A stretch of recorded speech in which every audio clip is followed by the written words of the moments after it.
Hello everybody and welcome to the webinar again from Crawford International. I think it's such an honor for me to have Dr. Siza Majola once again with me this month, the month of October. It is an important month for Crawford International. It's an important month for the world because it's about mental wellness, mental well-being, a great mindset, and what an interesting topic as well. So I want to welcome Dr. Siza Majola here with us, and I'm happy to have you on set with me. Thank you so much for having me, Wilfred. I look forward to the conversation. That's awesome. Yeah. So Siza, I'm going to go straight into it. We want to speak about, healthy living, wellness, being a good being, but being a good being in terms of the state of mind, but also the state of the body. And I want to start by asking you, what does mental wellness mean to Siza? Absolutely. Thank you so much for the question, Wilfred. It's actually interesting because just this morning as I woke up, I actually thought, I've got a webinar to record. I've got a MENCO meeting, which is going to last for about 2 hours. And just mentally, I didn't feel that I was ready to take on what today was going to be posing. And I had to sit back and go like, actually, this is a very good truth about what happens to individuals when their mental health is challenged. So not every day is always going to be a happy day. Not every day is going to be a perfect day. One of my mentors talks about, when people ask you what's going to happen next year, well, there will be summer, there will be winter, there will be spring, and then, the seasons are going to change. Yeah. There will be good days, there will be bad days. So I think for all of us as human beings, what I've found in my journey is that days are just not the same. There's days when I wake up and I'm feeling like va va voom, I've got my best game You're on ready for the day. and I'm ready for the day. Then there's days like today, just before I came here, where actually I need to go to that place that recharges me, that place where I can fill up my cup and then try and pick myself up in order to show up. So I'm here now, mentally ready, physically ready, but also emotionally ready because I've had to do something in order to fill up my cup. So it didn't just happen. So basically what it comes down to is that mental health and mental well-being doesn't just happen. We have to do something consciously and be very intentional about it for it to be on point, right? We have to get our minds renewed for our minds to be renewed. It does not just happen like automatically every single day. There will be days where you actually need that pick me up. I like that a lot, and that's the reality. You're actually giving me the real reality. And sometimes even with our students or our parents, they might feel they've got a challenge, they might feel they don't feel like showing up or, doing what they have to do. However, it is the real truth. I also think in terms of when we speak now about our matrics going into the matric exams, there might be days when they feel they are challenged, they're not in the right frame of mind, but they might need that pick me up. So I want to go into that pick-me-up area, and I want to ask you, Siza, what gets you into a great space? What are the kind of things that get you into a mentally ready, good state? So one of my mentors, again, somebody that I really look up to, made a very good example around how mental health can actually be your weapon to be able to succeed, or your weapon that pushes you forward to succeed. And he makes a very good example about when a kid is born. So they are nursed in the womb, they are nurtured, for those 9 months. And then what happens when they have to come out in a natural birth scenario, they come out head first, right? And he says in situations, you always come out head first. So when you're feeling down and you're feeling like, I can't do it, be it anxiety, be it depression, be it anger, be it worry, or anything, be it a low self-esteem as well, we generally become what we believe. And that's why it's so important that head first, you must come out, because once the head is out, well, you can't stop the body, baby. The body is following. You can't stop. When that baby comes out, once the head is out, everyone knows that the birth is almost seamless at that point because the head has come out. And that's how I think we need to look at our lives as well on a daily basis and say, okay, so how do I get my head out first?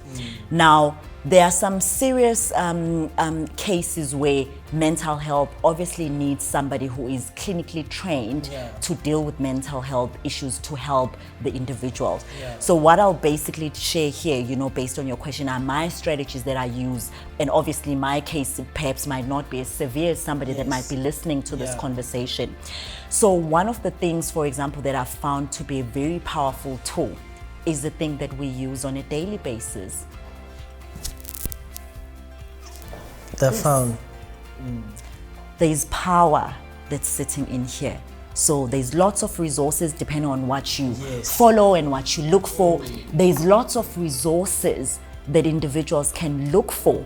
Just even when you type mental health strategies, there's something that always pops up, right? There's something that pops up. Preparing for this webinar, you know, you just go, you type, there's something that pops up. And that's so important to understand because this has also been demonized because, I mean, a lot of people have been sick, That's people so true. died because of what cell phones can do. But actually, if you turn the conversation around, there's also a lot of power and solutions and positivity that you could find through the device in your hand if you use it in a way that is positive. So for example, I follow, you know, individuals like TD Jakes, I think I shared this the last time, Jim Rohn, all those individuals, it's individuals I would not be able to have access to their content had it not been for cell phone or technology. So it's about saying, I'm walking around with this thing every single day. How is it adding value in my life? How is it adding value in my life? And make sure that you then sweat the asset. Make sure that this thing that you carry, this, I don't know how many kgs does this thing weigh? I don't even know. You know, some of them are this big. But make sure that when you carry this thing every single day, it's actually adding value in your life. And you do that by actually finding the people that speak to you and following them and making sure that you draw inspiration. So that's one of the first strategies that I use. The other one that I really lean on, which I did talk about the last time, is also reflection. Because reflection gives you an opportunity to assess where you are. You can never map where you're going if you don't understand where you are. And I think it's so important, if you can't do it every single day, at least do it every other day or at least 3 times a week. Think it through, think about it. Think it through, think about it, you know. Make sure that you make time for it. We always make time to either watch a soap or to spend time with friends. You know, that same level of investment into friendships, it's got to start home, baby. You know, it's got to start home. It's got to start at home. So it's so important that we spend time with ourselves. If you think about a couple that's dating, how do you get to know the other person? Well, you spend time with them. So that's how we as individuals also get to know who we are by spending time with ourselves. If you don't make that time, you could walk for 65 years, 70 years, and you don't know the person that has been walking around the earth for so many years. So it's so important to make that time, carve it out, you know, even if it means you do it in the shower. You know, I've found generally, you know, when one uses the private room, sometimes that's the only time, especially for people with children, that might be the only time, well, that is if the kids don't barge in, but that might be the only time that you find.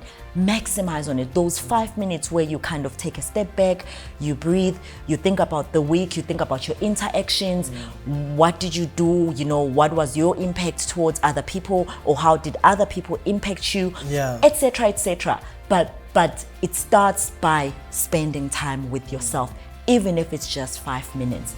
You know, there's a gentleman that we are working with currently as a brand. You know, we're looking at different strategies of how we can assist children as far as mental health and mental wellness is concerned.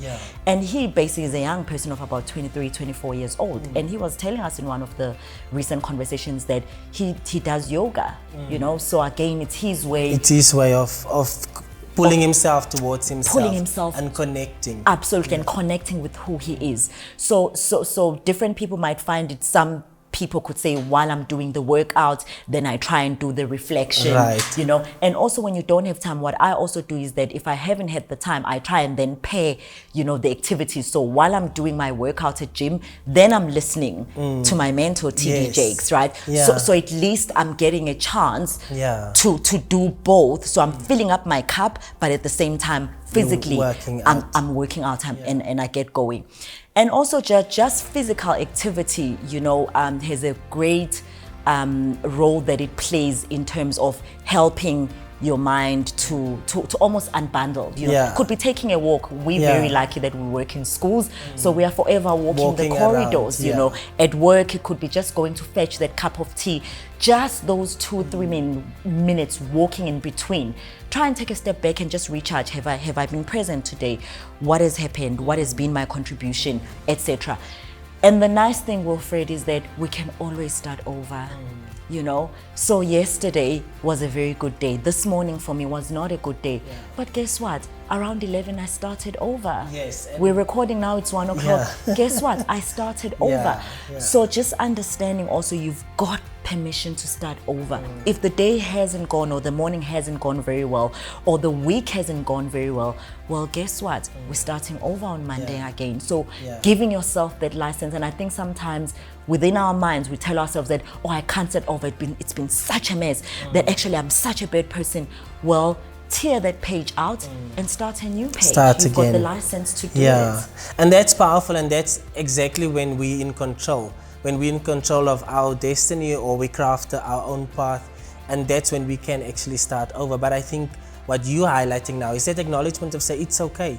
I had a rough morning, but in midday, I'm okay again. But it's that taking a step back and reassess, and also reflect a little bit to see where you are.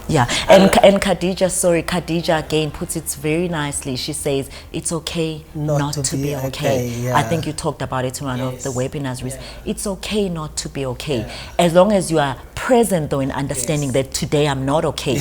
The worst is when you don't even realize that you're not okay, because then that means you know the situation has run away from you. So it's okay not to be okay sometimes. And very powerful there, Siza. You know, I chatted on Monday through our podcast about how Jay Shetty speaks about there's so many things for free around us. So I love the fact that you brought the cell phone up as well, because it's things that we have anyway.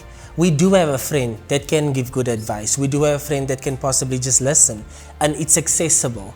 We don't need to spend loads of money to spend for a psychologist, for example, etc. We have free resources. In schools, students have teachers available, there's counselors available.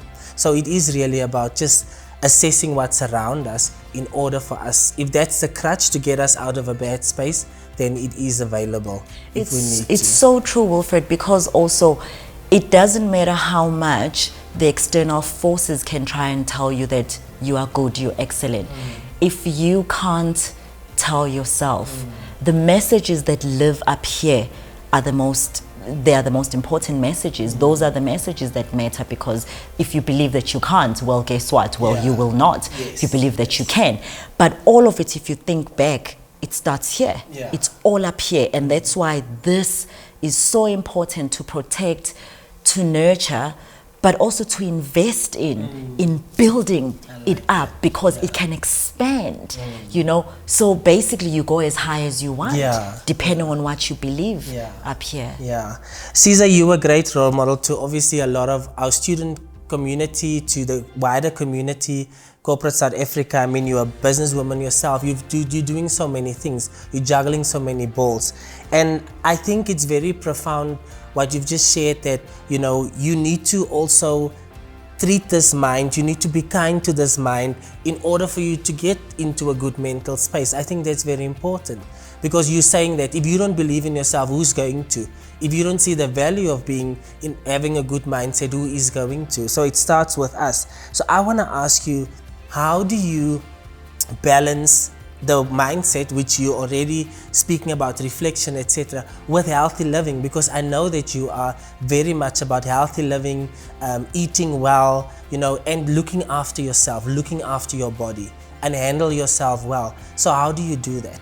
So it has not been an easy journey, and I think, Wilfred, most women who have had to carry children, something changes. At least in my journey, something changed after I had children. You may have been blessed with good genes. I was blessed with good genes, or at least I felt like I was blessed with good genes before. I mean, we have to be grateful we're given what we're given. But I found that after having 2 children, something changed, right?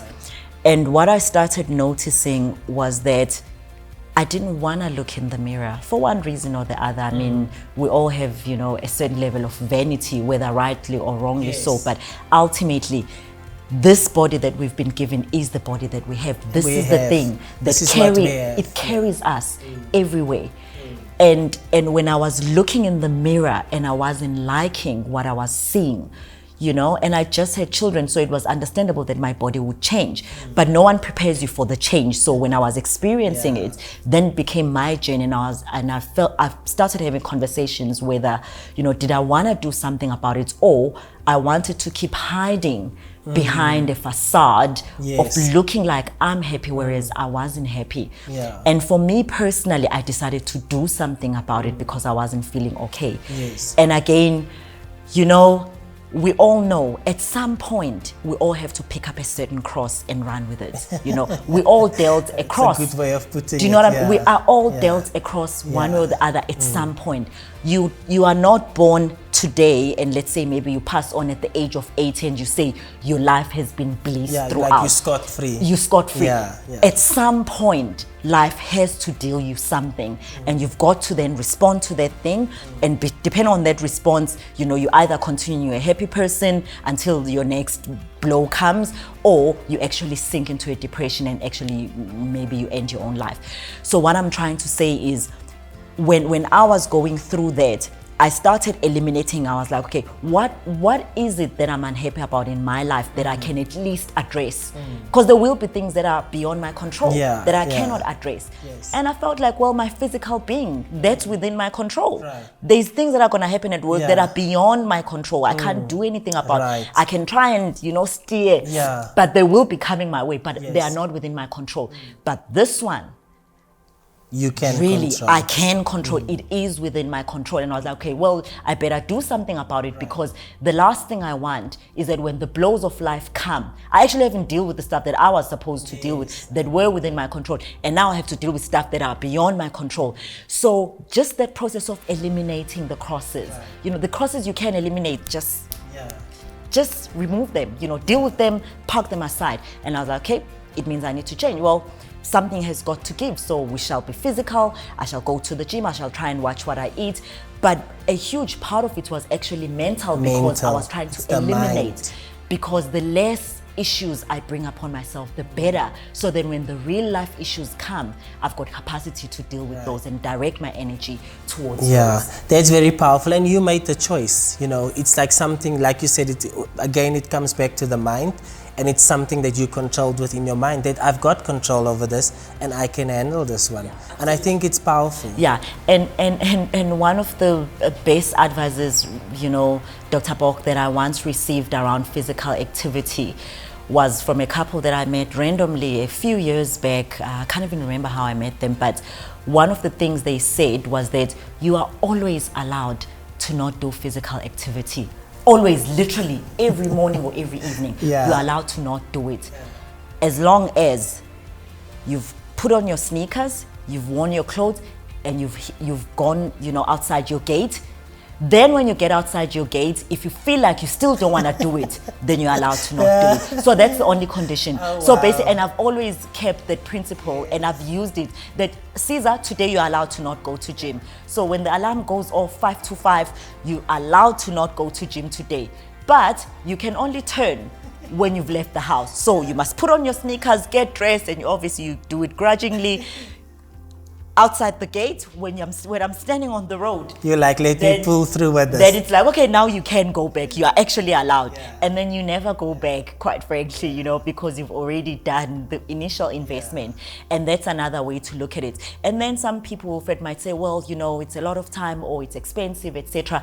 Again, we all have this, right? We all have this. So many with COVID now, there's so many workouts that people have been pushing online. Yes. Some are 15 minutes, 20 minutes. As long as you just go on Google and say, give me a 10-minute workout. And remember that the physical may look like the physical. It's actually about this. Because once you conquer that first activity of the day, you actually start believing that you can win anything. So by the time you hit the day and things are rough, etc., you're not starting from zero. You're starting from somewhere. Your cup is a little bit full because you feel like you've achieved something, and then it becomes a little bit easier to face the challenges of the day. Yeah, now that's very powerful, and it comes very close to home as well, because I'm thinking, even in a schooling environment, it's so important for children to hear, that physical activity is important, but then it navigates back to that mindset. Do you have the mindset, it's a determination and the drive to push through? If you had to come to a crossroad, are you going to go to gym? Are you going to look at what you eat? Are you going to use the device at home to obviously exercise? So it's a combination, and I think it's powerful for students also to hear about this and families, because there is resources available to us and it's right on our doorstep as well. I want to ask you, Siza, in terms of well-being and schools, because you're the managing director, you've worked in educational institutions, especially for Crawford International. Well-being, everybody, this is the buzzword. Do you think it's important for schools to promote well-being? So that's a very good question, Wilfred, because you can't talk about well-being without feeling a sense of empathy. I think we work with children. When the parents drop off the children at our schools, they become our children. And you've got to look at those little beings and go like, I've got to understand what they're experiencing, some of the challenges that they're facing. They are growing up in an environment that's very different from how we grew up. And again, the challenges that they're facing are much more severe. Maybe I can use that. They're much more severe than what we experience, again, sometimes because of the little device that we can see in front of us. So coming from a place of empathy then allows us to look at mental wellness and say, what can we do in order to help our children to navigate, be it, the younger ones or the teenagers. We've got to walk alongside them in helping them to navigate the emotions and everything that they feel, also their mental, state on a daily basis. And as a brand and as a school, we've taken it upon ourselves to make sure that our teachers are not just trained teachers, but they've gone beyond by becoming mentors. So we invested in working with the John Maxwell team to help us in putting together a course that says, how does a teacher become a person of influence? Now, the word influence on its own is a very big buzzword these days, because we see influencers on social media, etc. But we've got to look at the real meaning of the word influence. Our teachers on a daily basis have got an opportunity to either impact our children negatively or positively. And that power lies within their hands, whether they do the one or the other.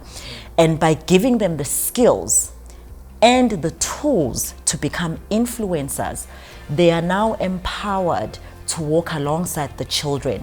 They can have a conversation with the child and realize, oh, here maybe we might need to refer this case because there's something severe either at home or going on internally. And how do we then make sure that this child has got the confidence and the privacy that they deserve to be able to speak out, and we create those channels. So currently we're looking at even apps, and we're working with the legal team, to say what kind of consents we may need, etc. And also looking to see if we can onboard a group of additional psychologists, counselors beyond the ones that we have at our schools to help us in supporting, so that when the red flags are raised, we can be able to have a response that is immediate. Because some of the cases we all understand, you cannot wait, you've got to intervene. So yes, as a group that is dealing with children, we're not just running schools, we're dealing with children. We're raising children. I love what you said. We're raising children. Goosebumps, We're raising children. So we've got to come from a place of empathy, and we've got to walk alongside our children. And that's what we're here for. Yeah, I'm very inspired, and I find value in the fact that there's a vision for addressing mental health issues in our schools, especially in the Crawford brand, and also the fact that there's something being done about it. And it's also very innovative. An app is very innovative, and also the buy-in from the parents, like consent, etc., because it is a partnership. And like you're saying, we are raising their children as well. So it is definitely a partnership, and it's very powerful. In fact, their children become our children the minute they drop them off. Yeah, powerful. Siza, in terms of families at the moment listening to us and watching this webinar that might be in a dark place, do we have any advice for them? What would you say to a student or a family member or a parent that's struggling at the moment, just to get them into a good mental state? Sure. So I think, Wilfred, you know, the first is that it's okay, you know, as Khadija said, it's okay not to be okay. And also what I've found works is taking one day at a time. You know, life as is just so complicated that sometimes if you try and take on 2 weeks in one day, you know, we all know that when we went through the lockdown last year, it seems like we had 5 years, we had like half a decade in 3 months. We're crashing and burning, you know. And sometimes it's okay to actually just take one day as a family to say, guys, as a family, this is what we're going through. Maybe we've lost one of our loved ones because of COVID. You know, what can we do today to bring the family together? And it could be little things like having a meal together. You know, it could be little things like where mom, for example, says, today, as much as I've got help in the house, I just want to spend time bathing my children or helping them as they get ready for school, you know. Or actually, can I have somebody come and take the kids away because I just need one day, just one day or 1 hour just for myself. So just taking that one day at a time and being intentional. Because again, when we don't have a plan around, so what's going to happen in this one day? Then you find, you look back, you're like, oh, well, it was one day, but we actually spend the entire day wallowing in our misery. Because misery does love company, right? So sometimes when we get company, it becomes, well, a pity party. So what can I do intentionally then, you know, to make sure? It could be just going, maybe inviting someone to come and do everybody's hair around the household. It could be, you know, we're just going to have a game day where we're going to sit down and do Scrabble as a family, you know, or play Monopoly. Could be something as small as that, but as long as you are intentional about it. Or even having conversations about how are you feeling. And I think, again, Khadija covers a lot of these strategies that are very simple, but yet so effective in helping individuals that are dealing with grief, loss, anxiety, uncertainty, you know, the various challenges that we face on a daily basis, low self-esteem, etc. So it's about being intentional and making sure that you take one day at a time and be kind to yourself. Like that, you know, doesn't I love that. Be kind to yourself, because I feel that we sometimes are hard on ourselves and we want to impress, but we don't want to impress for ourselves. We want to impress for the public and how people view us. And I think that sometimes puts a lot of pressure on individuals as well. And you know what I've noticed, Wilfred, if you sit back and just reflect on life in general, you find that if you ever hear that I'm going through a situation, automatically as a human being, you feel for me. You know, there's empathy that comes through. But I found that we hardly feel empathy for ourselves. Do you know what I mean? And it's so important to actually feel also empathy for yourself. You know, and treat yourself like how you would treat your neighbor. And I always say that charity is not charity if it's only done for the public. Then it's for the for the gallery, then it's charity. Actually, the best charity starts at home. With us. And home is here. This is my home. This is the home that's been given to me by God, by the universe. You know, this is what's been given to me. And charity, if I'm genuinely wanting to have charity or extend charity, I've got to start with myself. Very powerful. Siza, we're out of time, but I want to ask you one more question. What makes you happy? What makes me happy is my children. what makes me happy is knowing that every single day I show up being the best version of who I could ever be for that particular day. So just being able to wake up, reflect, and show up as the best version of who I am makes me so happy. Yeah, it's powerful. And again, it comes to purpose. When you speak about your children, it's like there's a purpose. You've got a purpose with them, raising them, showing them the rope, showing them the way, learn with them. So I think that's quite powerful. So yeah, very excited. And yeah, once again, I can only thank you for engaging with us. I think mental wellness and mental health is a very interesting topic, but it's also a hot topic at the moment. And again, it gives me reassurance when you speak as the MD of the Crawford brand that, you know, we are here to support our families. We are here to look at other mechanisms to support this huge phenomenon as well, and to deal with it in our schools. So thank you, Siza, for your time. We are proud of you, and we're very grateful for what you do as well for our Crawford community. Thank you. Awesome. Well, that's a wrap, everybody. The perspective with Dr. Bok here from our studios at Crawford International with Dr. Siza Majola, speaking about mental wellness, healthy living, a healthy mindset, and being in a good space and generally just being happy. And if you can, reach out to somebody. If you know of somebody that's not in a good space, send them our way, especially to any one of our schools. I think that's very important that you know that there's always support at our schools at Crawford International. And I want to remind you once again, it doesn't cost us anything to be kind to one another. It's absolutely free. So you go out there and be kind to somebody and make a difference in their life. Goodbye, everybody.